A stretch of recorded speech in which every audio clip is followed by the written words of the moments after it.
Bismillahirrahmanirrahim. Assalamualaikum warahmatullahi wabarakatuh. Salam sejahtera bagi kita semua. Alhamdulillahirabbil alamin, segala puji bagi Allah Tuhan semesta alam. Saya ucapkan terima kasih kepada Ibu Farida Haryani, Sarjana Sains Terapan Magister Kebidanan, selaku penguji utama saya. Ibu Novi Pasiryani, Sarjana Sains Terapan Magister Pendidikan, selaku penguji satu sekaligus pembimbing satu saya. Ibu Nur Syahid Siregar, Sarjana Sains Terapan Magister Kebidanan, selaku penguji dua sekaligus pembimbing dua saya. Perkenalkan, nama saya Sujianti, mahasiswa ahli jenjang Sarjana Terapan Prodi Kebidanan kelas Penajam Pasir Utara. Izinkan saya akan mempresentasikan hasil proposal saya yang berjudul Kejadian demam pasca imunisasi pentabio pada bayi dengan ASI eksklusif dan non-ASI eksklusif di wilayah kerja UPT Puskesmas Petung tahun 2021. Proposal skripsi saya terdiri dari 1. Pendahuluan, 2. Tinjauan pustaka, 3. Metodologi penelitian. Pendahuluan, latar belakang. Imunisasi merupakan suatu upaya untuk menimbulkan atau meningkatkan kekebalan seseorang secara aktif terhadap suatu penyakit sehingga bila suatu saat terpapar dengan penyakit tersebut tidak akan sakit atau hanya mengalami sakit ringan. Cakupan imunisasi dasar lengkap Provinsi Kalimantan Timur pada tahun 2018 sebanyak 93,3%, sedangkan di Penajam Pasir Utara sebanyak 96,2%. Puskesmas Petung merupakan salah satu puskesmas yang memberikan pelayanan imunisasi di Kabupaten Penajam Pasir Utara dengan cakupan imunisasi dasar lengkap tahun 2018 sebesar 92,91%, di bawah rata-rata cakupan kabupaten. Salah satu faktor yang mempengaruhi keputusan orang tua untuk tidak melakukan imunisasi pada anaknya karena kejadian ikutan pasca imunisasi atau KIPI. Jenis KIPI yang umum terjadi pada bayi adalah kejadian demam. Kejadian demam pada bayi biasa terjadi setelah imunisasi dengan vaksin DPT, difteri, pertusis, tetanus, hemofilus, influenza tipe B, hepatitis B, tetanus, mom, measles, rubella, campak, dan polio. Ferdinand dan kawan-kawan 2015. Dalam upaya memberikan kenyamanan bagi bayi dan ibu bayi dalam memberikan imunisasi, pemerintah membuat gabungan beberapa vaksin yang disebut vaksin pentavalen. Vaksin pentavalen yang dikembangkan dan diproduksi di Indonesia adalah vaksin pentabio. Vaksin pentabio merupakan gabungan dari 5 antigen, yaitu DPT, difteri, pertusis, dan tetanus, hepatitis B, serta hemofilus influenza tipe B. Kemenkes 2013.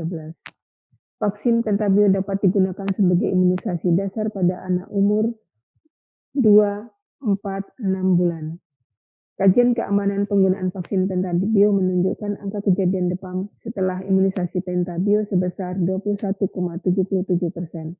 Angka kejadian demam tertinggi terjadi setelah imunisasi hari pertama, yaitu sebesar 11,55%, berupa kejadian demam ringan.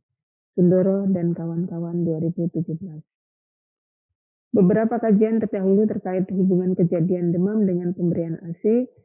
Pemberian ASI dapat mencegah kejadian demam setelah imunisasi DTWP1.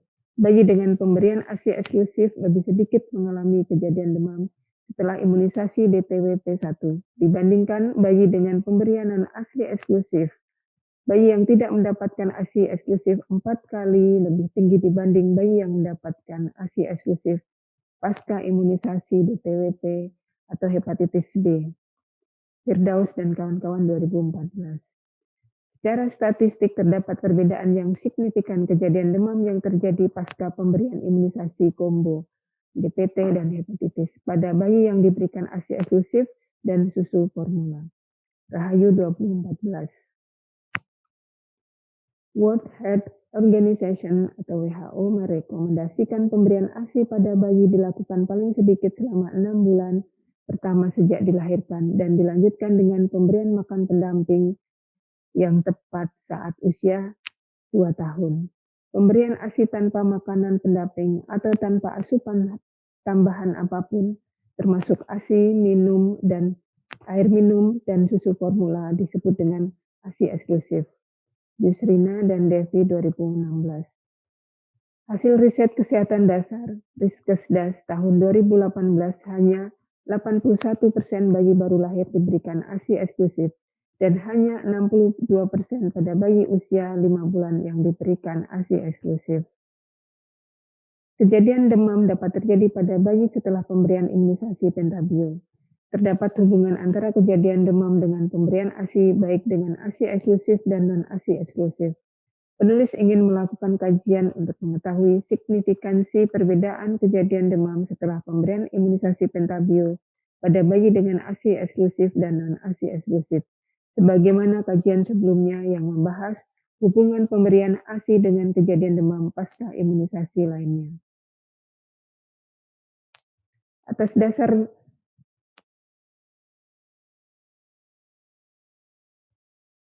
dasar latar belakang yang telah dipaparkan sebelumnya, sehingga terdapat rumusan masalah, bagaimana perbedaan kejadian demam pasca imunisasi pentabio pada bayi dengan ASI eksklusif dan non-ASI eksklusif di wilayah kerja UPT Puskesmas Petung. Tujuan penelitian. Tujuan umum melakukan analisis perbedaan kejadian demam pasca imunisasi pentabio pada bayi dengan ASI eksklusif dan non-ASI eksklusif di wilayah kerja UPT Puskesmas Petung. Tujuan khusus, 1. Mengidentifikasi karakteristik responden yang diberikan imunisasi pentabio. 2. Mengidentifikasi kejadian demam setelah imunisasi pentabio pada bayi dengan ASI eksklusif dan non-ASI eksklusif. 3. Menganalisis signifikansi perbedaan kejadian demam pasca imunisasi pentabio pada bayi dengan ASI eksklusif dan non-ASI eksklusif. Manfaat penelitian, manfaat teoritis, dan manfaat praktis. Keaslian penelitian. Pada judul penelitian kejadian demam dan kadar interleukin 10 serum pasca imunisasi DTWP atau hepatitis B ketiga pada bayi yang mendapat dan tidak mendapatkan ASI eksklusif. Nama peneliti Andri Firdaus Alek Hairul Fatah Budi Setia Budiawan. Tahun 2014, tempat Puskesmas di Kota Bandung. Rancangan penelitian cross-seksional. Variabel penelitian, variabel bebas, pemberian ASI, variabel terikatnya kejadian demam pasca imunisasi dan kadar interleukin 10. Hasil penelitian, kejadian demam pasca imunisasi DTWP atau hepatitis B pada bayi yang tidak mendapatkan ASI eksklusif 4 kali lebih tinggi dibandingkan bayi yang mendapatkan ASI eksklusif. Perbedaan penelitian ini merupakan penelitian observasional analitik dengan pendekatan studi kohort prospektif. Populasi penelitian adalah seluruh bayi usia 2-6 bulan di wilayah kerja UPT Puskesmas Petung dengan teknik sampling konsekutif sampling. Pada penelitian kedua, dengan judul kejadian demam setelah imunisasi DTWP 1 pada anak yang mendapatkan ASI dan tidak mendapatkan ASI di Kota Palembang. Nama peneliti Ferdinand Rismarini Yudianita Kesuma KMS Yakub Rahadianto. Tahun 2015, tempat di Puskesmas di Kota Palembang. Rancangan penelitian studi kohort prospektif. Variabel penelitian, variabel bebas pola pemberian ASI, variabel terikat kejadian demam. Hasil penelitian, pemberian ASI dapat mencegah kejadian demam setelah imunisasi DTWP 1.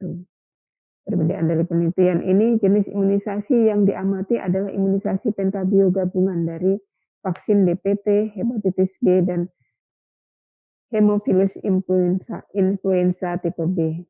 Dan usia anak yang diamati adalah umur 2-6 bulan.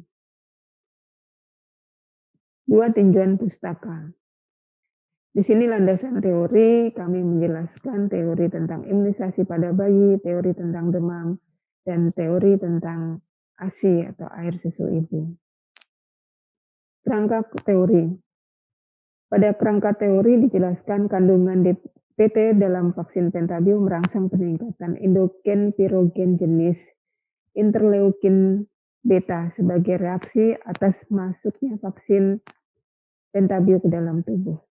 Pelepasan endogen pirogen selanjutnya merangsang hipotalamus untuk melepas prostaglandin E2 yang akan meningkatkan adenosine monofosfat siklik sehingga set point hipotalamus meningkat dan terjadi demam. Salah satu aspek imunologi ASI adalah mampu menghasilkan anti-inflamatori sitokin berupa interleukin 10 yang dapat mengurangi lama demam dan mengurangi tingkat keparahan.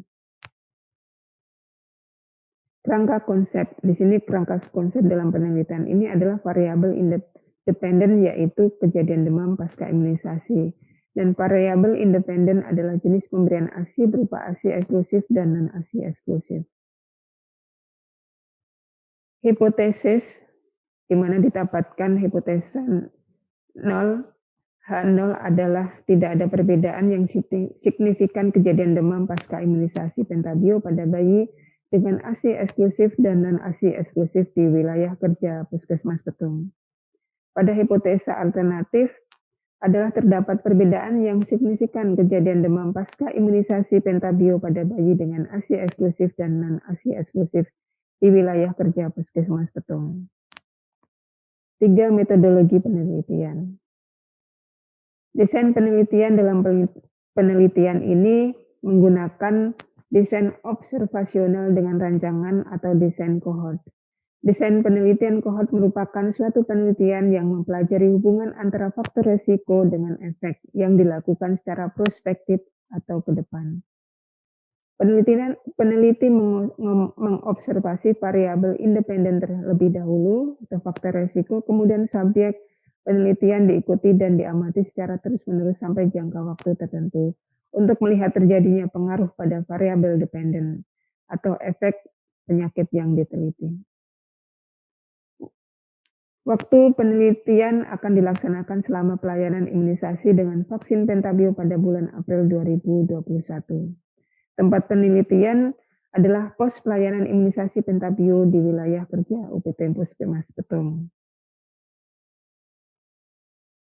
Populasi dan sampel penelitian. Populasi dalam penelitian ini adalah bayi-bayi yang berusia antara 2 sampai dengan 6 bulan yang datang ke UPT Puskesmas Petung dan ke posyandu di wilayah kerja UPT Puskesmas Petung untuk melakukan imunisasi pentabio. Teknik pengambilan sampel dalam penelitian ini menggunakan teknik konsekutif sampling, yaitu pemilihan sampling dengan menetapkan subjek yang memenuhi kriteria penelitian. Dimasukkan dalam penelitian sampai kurun waktu tertentu, sehingga jumlah responden dapat terpenuhi. Sampel dalam penelitian ini adalah 64 bayi usia 2 sampai dengan 6 bulan yang mendatangi Puskesmas Petung dan posyandu di wilayah UPT Puskesmas Petung untuk melakukan imunisasi pentabio serta telah memenuhi kriteria inklusi dan eksklusinya. Variabel penelitian. Variabel dependen dalam penelitian ini adalah kejadian demam pada bayi yang diimunisasi dengan vaksin pentabio menggunakan skala nominal, yaitu terjadi demam atau tidak terjadi demam. Variabel dependennya dalam penelitian ini adalah jenis pemberian ASI. Jenis pemberian ASI menggunakan skala nominal, yaitu ASI eksklusif dan non-ASI eksklusif. Definisi operasional. Pemberian ASI dalam penelitian ini, pemberian ASI dibedakan menjadi pemberian ASI eksklusif dan non-ASI eksklusif. ASI eksklusif didefinisikan sebagai ASI yang diberikan kepada bayi sejak dilahirkan selama 6 bulan tanpa menambahkan dan atau mengganti dengan makanan atau minuman lain. Non-ASI eksklusif jika bayi diberikan ASI dengan ditambahkan makanan pendamping dan atau mengganti dengan makanan dan minuman lain termasuk susu formula. Permenkes nomor 33 tahun 2012. Kejadian demam. Kondisi bayi pasca imunisasi pentabio dikatakan demam jika suhu tubuh 30 derajat 38 derajat Celcius atau lebih. Jika kurang dianggap tidak demam dan akan diukur mulai sebelum imunisasi, 30 menit setelah imunisasi, dan 2 kali 24 jam setelah dilakukan imunisasi. Di sini tabel variabel definisi operasional dijelaskan pada variabel pemberian ASI. Definisi operasionalnya adalah ASI eksklusif jika bayi sejak umur 0 sampai 6 bulan hanya diberikan ASI tanpa makanan selain ASI, dan ASI eksklusif jika bayi selain diberikan ASI juga diberikan makanan pendamping ASI atau bahkan hanya diberikan susu formula. Skala ukur nominal, alat ukurnya menggunakan lembar observasi, kemudian teknik ukurnya dengan wawancara, hasil ukurnya ASI eksklusif dan non-ASI eksklusif. Kemudian pada variabel demam, kondisi bayi yang suhu tubuhnya lebih dari atau sama dengan 38 derajat Celcius setelah diberikan imunisasi dinyatakan demam, jika kurang dinyatakan tidak demam. Skala ukurnya nominal, alat ukurnya termometer dan lembar observasi. Cara ukurnya pengukuran suhu, kemudian hasil ukurnya demam atau tidak demam. Instrumen penelitian yang digunakan dalam penelitian ini meliputi formulir isian data diri, lembar observasi, timbangan, dan termometer. Di sini alur penelitian dimulai dari tahap persiapan, mengurus surat izin penelitian, membuat rekomendasi pelaksanaan penelitian, dan menyerahkan ke UPT Puskesmas Petung, membuat dokumen dan lembar observasi untuk keperluan penelitian, menentukan banyaknya jumlah sampel dalam penelitian. Pada tahap pelaksanaan penelitian, tim meminta persetujuan atau izin pos pelayanan imunisasi untuk pendataan bayi sebelum imunisasi, memilih bayi sesuai kriteria inklusi, melakukan pendataan bayi pada lembar observasi, data diri, dan membagi bayi dalam kelompok ASI eksklusif dan non-ASI eksklusif. Meminta responden melalui pengisian informed consent bagi orang tua bayi yang bersedia ikut dalam penelitian dan memberikan konseling atau edukasi tentang tata cara pengukuran suhu tubuh yang benar. Kemudian melakukan pengukuran suhu tubuh sebelum pemberian imunisasi pentabio, sesudahnya dilakukan pemberian imunisasi pentabio, kemudian pengukuran suhu tubuh bayi setelah 30 menit pasca pemberian imunisasi pentabio, kemudian menindaklanjuti pengukuran suhu tubuh pasca pemberian imunisasi setiap hari sampai hari kedua melalui telepon genggam yang dihubungi adalah orang tua bayi. Kemudian tindak lanjut dihentikan jika anak mengalami demam atau waktu lebih dari 2 hari. Pada tahap pengolahan data dan analisa data dilakukan tahapan pengolahan data meliputi editing dan coding, entry, pemasukan data, dan tabulasi data. Kemudian melakukan analisa data dengan analisa deskriptif dan analisa bivariat, menyusun hasil dan kesimpulan dari penelitian. Etika penelitian. Peneliti perlu mendapatkan rekomendasi dari institusi atau pihak lain dengan mengajukan permohonan izin kepada institusi atau lembaga tempat penelitian dan dalam pelaksanaan penelitian. Peneliti tetap memperhatikan prinsip etik penelitian sesuai pedoman Nasional Etik Penelitian Kesehatan 2017 meliputi respect for person, prinsip menghormati harkat martabat manusia, peneliti menghormati hak subjek penelitian, beneficent, prinsip etik berbuat baik, justice, prinsip etik keadilan, balance, harm, and benefit, memperhatikan manfaat dan kerugian yang ditimbulkan, kemudian confidentiality, kerahasiaan. Jadwal kegiatan yang harapannya akan dilakukan sebagaimana yang telah direncanakan. Kegiatan dilakukan bulan Maret, pada bulan Maret meliputi studi literatur, penyusunan proposal, dan seminar proposal. Kemudian pada pekan pertama April dilakukan pengumpulan data